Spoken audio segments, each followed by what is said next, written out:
Genèse, chapitre 16.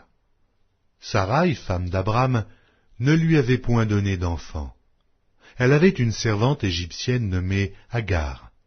Et Saraï dit à Abram, « Voici, l'Éternel m'a rendu stérile. Viens, je te prie, vers ma servante. Peut-être aurai-je par elle des enfants. » Abram écouta la voix de Saraï. Alors Saraï, femme d'Abram, prit Agar, l'Égyptienne, sa servante, et la donna pour femme à Abram, son mari.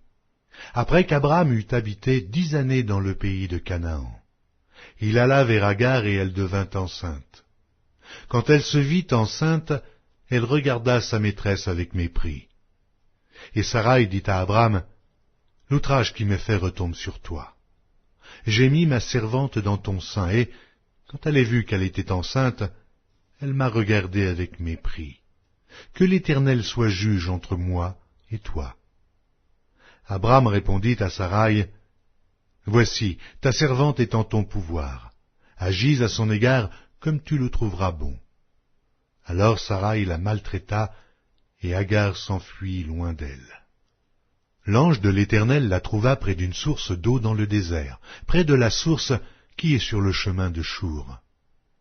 Il dit, « Agar, servante de Saraï, d'où viens-tu et où vas-tu » Elle répondit, « Je fuis loin de Saraï, ma maîtresse. » L'ange de l'Éternel lui dit, « Retourne vers ta maîtresse, et humilie-toi sous sa main. » L'ange de l'Éternel lui dit, « Je multiplierai ta postérité, et elle sera si nombreuse qu'on ne pourra la compter. » L'ange de l'Éternel lui dit, « Voici, tu es enceinte, et tu enfanteras un fils à qui tu donneras le nom d'Ismaël, car l'Éternel t'a entendu dans ton affliction.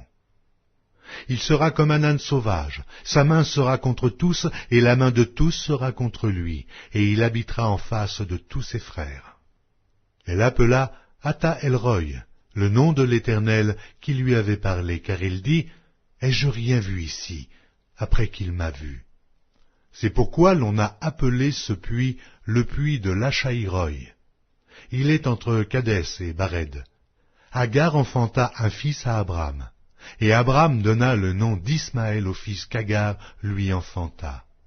Abram était âgé de 86 ans lorsqu'Agar enfanta Ismaël à Abram.